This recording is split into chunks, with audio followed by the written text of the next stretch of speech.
آج زندگی کے اندر جو ہمارے بہت سی مشکلات ہوتی ہیں، not about every مشکل but most of the مشکلات، زمین پر آج اس دنیا کی جتنی مشکلات ہیں، جو گھروں اور خاندانوں اور زمین پر فساد اور جھگڑے ہیں، جو انسانوں کی آپس کی نفرتیں ہیں، یا انڈیویجوالٹی کے اوپر انسانوں کی جو بے سکونیاں ہیں، یا most of our physical illnesses یا most of our mental illnesses ہیں، دین والوں کا عمل میں دور ہو جانا ہے، یعنی کہ دین والوں کا عمل سے جو دور ہو جانا ہے، اس کا ایسنس جو ہم اب تک پورا کا پورا سمجھے ہیں وہ یہ ہے کہ اصل میں ذکر اللہ اتنا مضبوط جب نہیں ہوتا، یا جتنا ہم ذکر الرحمن والے ویسے نہیں بنتے جیسا کہ ہمیں ہونا چاہیے، تو اس طرح کے ایشوز جو ہیں وہ کریٹ ہوتے ہیں۔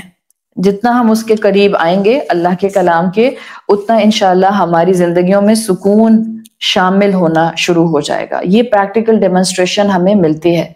اللہ کے رسول صلی اللہ علیہ وسلم کے صحابی ہیں ابو دردہ، ان کا نام آتا ہے، وہ ان کا سٹیٹمنٹ آتا ہے، یعنی ان کا قول آتا ہے، وہ کہتے ہیں لِكُلِّ شَيْءٍ جَلَاءٌ وَإِنَّ جَلَاءَ الْقُلُوبِ ذِكْرُ اللَّهِ عَزَّ وَجَلَّ۔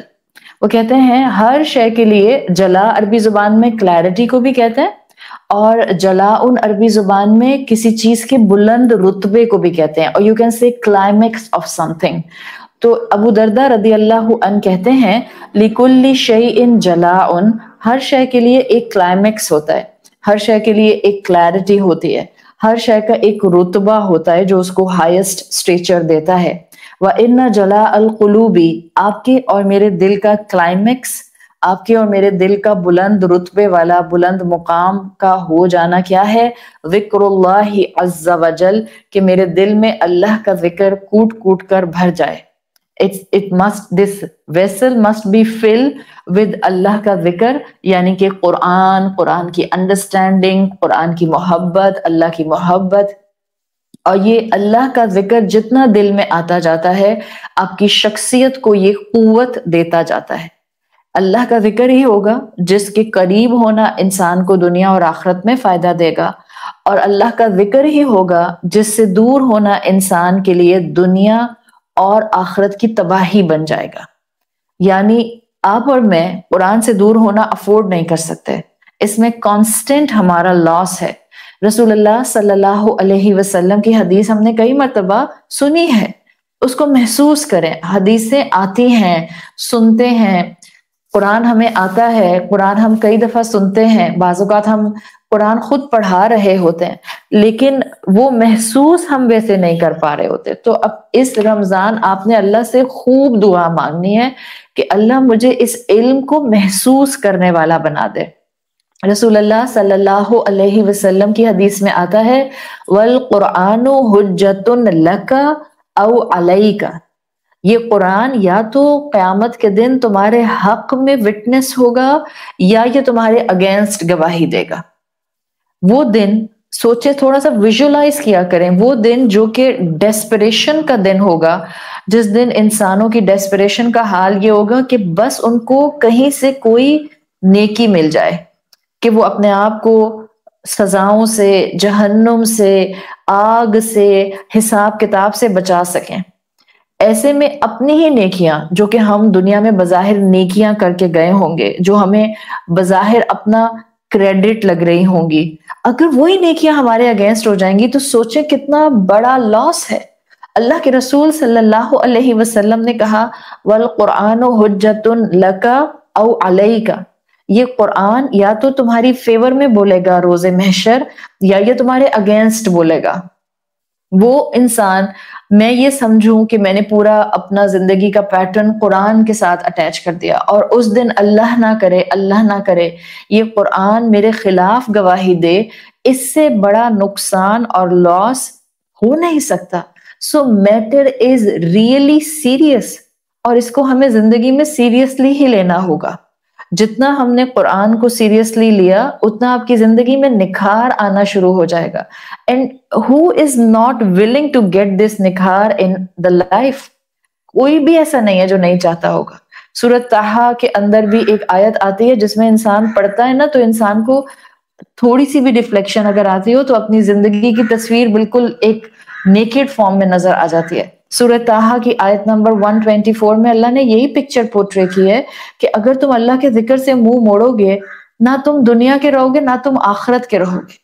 بظاہر شاید ہاتھ میں اور شیلف میں اور گھر میں مصحف کی ایک پوری کی پوری لائبریری ہوگی، لیکن آخرت میں یہ قرآن ہمارے خلاف وٹنس بن کر کھڑا ہو جائے گا. سورہ طٰہٰ آیت 124 میں اللہ تعالیٰ نے فرمایا ہے وَمَنْ أَعْرَضَ عَنْ ذِكْرِي، جو میرے ذکر سے منہ موڑ لیتا ہے فَإِنَّ لَهُ مَعِيشَةً ضَنْكَ، اللہ تعالیٰ اس کے لیے زندگی کو مشکل کر دیتے ہیں، اس کے فائنینس اس کے لیے چوکنگ ہو جاتے ہیں. اینڈ فائنینس جب چوکنگ ہوتے ہیں اٹس ناٹ لائک کہ آپ صرف ہینڈ ٹو ماؤتھ ہوتے ہیں تو فائنینس چوکنگ ہوتے ہیں. انسان کے پاس سب کچھ ہوتا ہے، انسان کے پاس قناعت، کانٹینٹمنٹ نہیں ہوتی. اللہ رب العزت نے اپنی کتاب میں اس ذکر سے منہ موڑنے کے اتنے نقصان بتائے ہیں. میں نے تو صرف کل ایک آپ کے سامنے رکھا تھا اور ایک آج آپ کے سامنے رکھا ہے. معیشتاً ضنکا کا مطلب ہے کہ جو اللہ کے ذکر سے منہ موڑتا ہے، اللہ کے کلام سے دور ہوتا ہے، وہ دنیا کے گلیمر میں ایسا کھو جاتا ہے کہ وہ زندگی بھر جن چیزوں کو ہاتھ پکڑ پکڑ کے خوشی کا سامان سمجھ کر خریدتا ہے یا لیتا ہے، اس کو زندگی بھر خوشی نہیں ملتی. اللہ کے ذکر سے دور ہونے والا خوشی کا متلاشی رہ جاتا ہے. رب کے کلام کو اگنور کر کے یہ جو ہم دنیا کی انٹرٹینمنٹ میں سکون تلاش کرتے ہیں نا، صرف اور صرف آپ میں سے ہر وہ انسان جس نے دنیا کی ہر نعمت کو ٹچ کیا ہے، جس کو بظاہر دنیا میں آپ انٹرٹینمنٹ یا نعمت یا خوشی کہتے ہیں، آپ جانتی ہیں اگر اللہ کا ذکر زندگی میں نہ ہو تو یہ ساری انٹرٹینمنٹ، یہ سارا ہنگامہ، یہ سارا گلیمر صرف اور صرف باہر سے ہی ہوتا ہے. اندر سے انسان بے سکونیوں کے سمندر میں غوطہ لگا رہا ہوتا ہے. رب کے کلام سے دور ہو کر آرام نہیں ملتا ہے، سکون نہیں ملتا ہے. زندگی میں آپ اور میں صرف تھکتے ہیں، nothing else. یہ دنیا کے نقصان ہیں. اور اللہ تعالیٰ نے سورہ طٰہٰ کی آیت 124 میں بتا دیا تم اس قرآن سے، اس کے ذکر سے دور بھاگو گے، دنیا تمہاری فَإِنَّ لَهُ مَعِيشَةً ضَنْكَ ہوگی، اور آخرت وَنَحْشُرُهُ يَوْمَ الْقِيَامَةِ أَعْمَى، قیامت کے دن ہم تم کو اندھا اٹھائیں گے. آئی سائٹ ویک ہونے لگ جاتی ہے تو انسان کے جو ہے نا ہوش اڑنے لگ جاتے ہیں کہ مجھے درخت نظر نہیں آ رہا اور مجھے کتاب نظر نہیں آ رہی ہے اور پڑھا نہیں جا رہا ہے اور موبائل نہیں دیکھا جا رہا ہے اور میرے لیے جو ہے وہ رات میں ڈرائیونگ کرتے ہوئے فوکس کرنا محال ہو رہا ہے.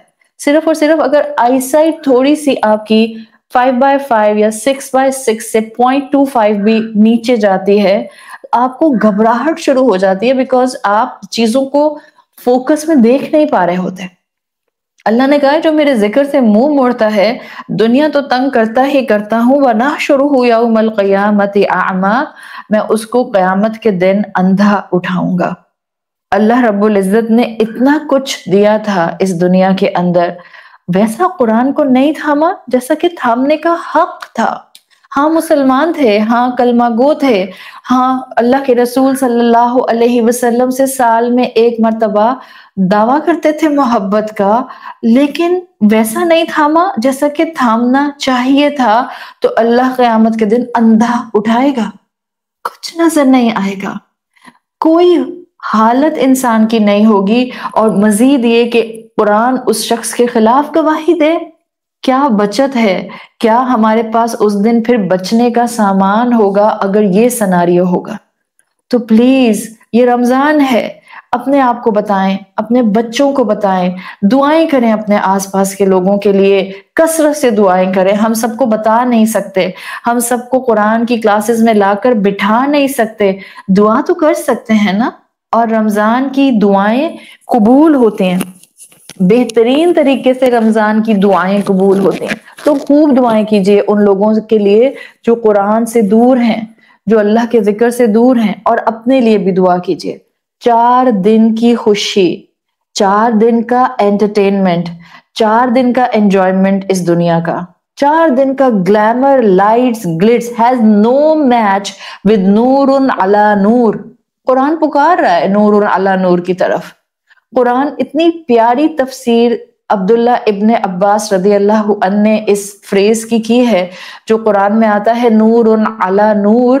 وہ کہتے ہیں کہ اصل میں یہ اگر انسان پر رکھا جائے تو انسان کو دو نور ملتے ہیں. ایک نور وہ جو اس کو علم کے تھرو ملتا ہے، قرآن کا علم، قرآن نور ہے، اور دوسرا نور وہ ہے جو اس قرآن پر عمل کرنے سے انسان کو ملتا ہے. نور علی نور، ایمان دل میں آنا ایک نور، اور اس ایمان پر عمل کرنا شروع کر دینا نور کی ایک اور شکل. بالکل جیسے آگ کی اپنی روشنی ہوتی ہے اور کوئی آئل ہے، پیٹرول ہے، اس کی اپنی روشنی ہوتی ہے. روشنی لائک اس میں پوٹینشیل ہوتا ہے اس روشنی کا. ہاں بالکل اسی طرح سے when they both combine، یہ آگ اور پیٹرول یا آگ اور diesel, they give light upon light.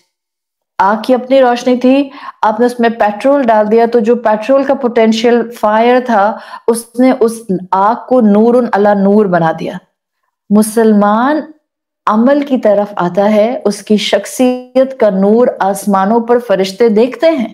ہم سنتے ہیں حدیثیں، ہم پڑھتے ہیں حدیثیں کہ آسمان سے فرشتے، ان کو بعض لوگ یہاں اس زمین پر، بعض جگہیں اس زمین پر، بعض گھر اس زمین پر بالکل ویسے نظر آتے ہیں جیسے ہمیں زمین سے ستارے نظر آتے ہیں، سٹارز نظر آتے ہیں.